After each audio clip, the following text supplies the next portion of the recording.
Kesatuan rakyat, kesatuan jiwa, kerajaan perpaduan. Teruskan bersama di dalam channel ini untuk perkembangan-perkembangan isu semasa, isu politik, dan isu-isu hangat di Malaysia pada hari ini. Jangan lupa teruskan bersama di dalam channel ini. Tekan butang like, share, dan subscribe channel ini untuk perkembangan terkini politik di Malaysia.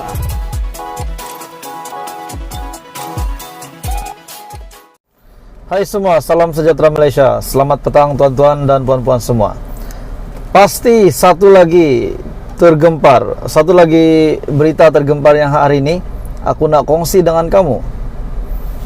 Ada yang kata Perikatan Nasional hilang 32 kerusi, dan menjadi tanda tanya bagaimana hilang 30 kerusi ini. Menjadi tanda tanya macam mana 30 kerusi ini boleh hilang. Jadi sebelum saya meneruskan hujah saya hari ini kepada kamu semua, kepada tuan-tuan dan puan-puan semua di rumah dan di mana saja pun kamu berada, saya meminta jasa baik kamu untuk tekan butang subscribe supaya kamu tidak terlepas perkembangan terkini daripada channel ini. Satu artikel ataupun berita telah membuat satu kenyataan. Perikatan Nasional boleh hilang 32 kerusi jika pasca pilihan raya umum ke-15, selepas berakhirnya perebutan kerusi Parlimen Padang Serai di Kedah pada Rabu. Kita sudah tahu Parlimen Padang Serai telah ditawan ataupun telah dirampas oleh Perikatan Nasional dengan majoriti yang sangat tinggi. Menyaksikan tsunami Perikatan Nasional menerusi kenyataan ini, menyaksikan tsunami PN terus membadai 3 negeri di utara tanah air. Dengan pertambahan satu lagi kerusi itu, PN yang diketuai oleh Tan Sri Muhyiddin Yassin kini memiliki bilangan 74 kerusi. Ada yang kata Padang tambah Padang Serai 1 hilang Sabah 4. Mengejutkan. Kalau masih ada yang tak tahu berkenaan dengan kenapa boleh hilang 4 kerusi di Sabah, ini karena ada yang kata pemimpin-pemimpin bersatu yang melompat parti, yang meninggalkan bersatu tetapi kekal dalam JRS. Dan satu lagi dakwaan menyatakan bahwa pemimpin yang bertanding semasa PRU 15 yaitu ahli bersatu, tetapi mereka tidak bertanding di bawah bendera bersatu.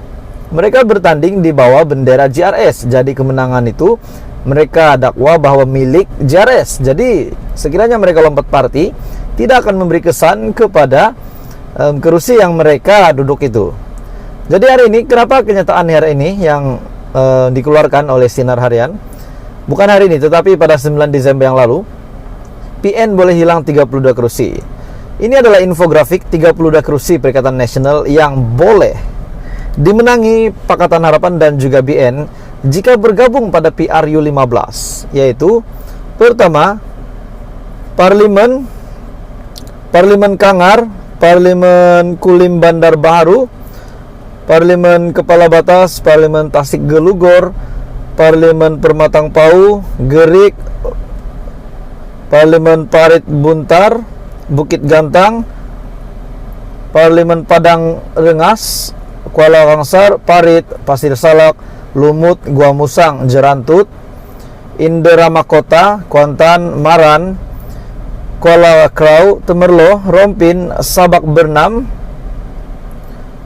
Sungai Besar, Hulu Selangor, Tanjung Karang, Kapar, Kuala Langat, Masjid Tanah, Tangga Batu, Jasin, Mersing, dan Pago.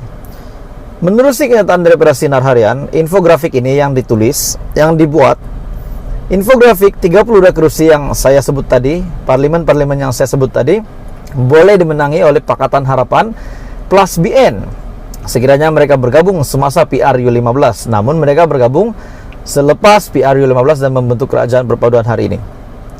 Jadi itu adalah infografik 32 kerusi Perikatan Nasional yang boleh dimenangi oleh PHBN jika bergabung pada PRU 15. Jadi apa komen Anda berita hari ini? Itu hanyalah infografik yang dikeluarkan daripada Sinar Harian. Teruskan bersama di dalam channel ini untuk perkembangan terkini politik di Malaysia. Teman-teman dan puan semua, akhirnya satu berita terkini daripada yang di Pertuan Agong berkenaan dengan pelantikan Datuk Seri Anwar Ibrahim. Dan sudah pasti sehingga hari ini masih ramai mulut-mulut yang berbicara, yang masih ramai suara-suara yang tak sedap didengar yang masih memprotes, masih mempertikaikan keabsahan Datuk Seri Anwar Ibrahim menjadi Perdana Menteri.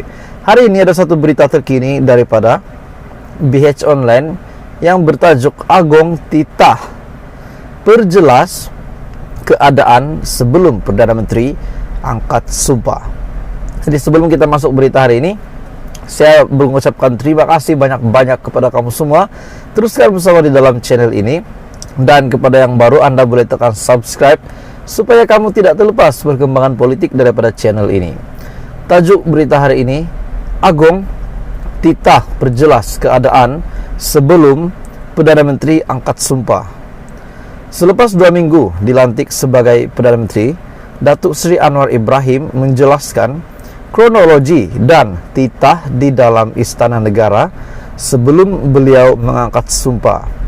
Beliau juga berkata, Yang di-Pertuan Agong Al-Sultan Abdullah Riayatuddin Al-Mustafa Billah Shah menitahkan demikian supaya tidak timbul kekeliruan berhubung isu terbabit sehingga menyinggung keadaan Raja-Raja Melayu.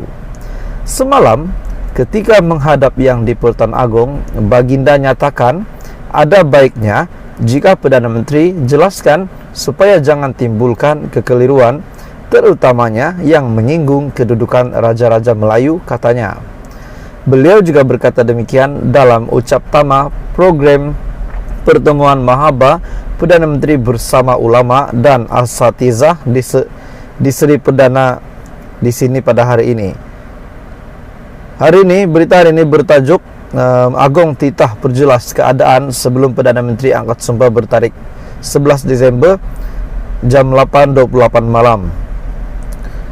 Selepas 2 minggu dilantik sebagai Perdana Menteri, Datuk Seri Anwar Ibrahim menjelaskan kronologi dan titah di dalam Istana Negara sebelum beliau mengangkat sumpah, dan ini perlu dijelaskan kepada seluruh rakyat Malaysia. Anwar juga menjelaskan dalam isu pembentukan kerajaan sebaik pilihan raya umum ke-15 berakhir, Yang di-Pertuan Agong mengambil tindakan selangkah di depan untuk mengadakan sidang khas Majlis Raja-Raja Melayu. Yang di-Pertuan Agong mengambil pendekatan mengikut perlembagaan walaupun ini dipertikai oleh sesetengah tokoh Melayu dan Islam. Penjelasan Yang di-Pertuan Agong kepada saya, kepada Anwar dan Raja-Raja Melayu yang sempat Perdana Menteri sempat saya menghadap, kata Anwar, adalah menyatakan daripada awal tidak dipertikaikan bahawa parti yang memperolehi kedudukan terbesar akan mendapat keutamaan. Pada ketika itu, parti menang dengan kerusi terbesar adalah Pakatan Harapan sebanyak 83 kerusi parlimen dan juga diikuti Perikatan Nasional sebanyak 73 kerusi. Seterusnya, ada usaha sambilan untuk mendapatkan akuan bersumpah ataupun SD, dan ia terus berlaku dalam tempoh ditetapkan Yang di-Pertuan Agong, yaitu sehingga jam 2 petang pada 21 November lalu. Beliau juga berkata, berapapun jumlah SD yang diperoleh hanya akan ditetapkan setelah waktu diberikan berkenaan di muktamad. Jadi tuan-tuan dan puan-puan, berkenaan dengan tajuk hari ini, Agong Titah perjelas keadaan sebelum Perdana Menteri angkat sumpah. Baru saja 2 minggu Datuk Seri Anwar Ibrahim menjadi Perdana Menteri, beliau perlu melakukan ini supaya tidak menimbulkan kekeliruan kepada ramai rakyat Malaysia dan kepada pemimpin-pemimpin politik yang lain.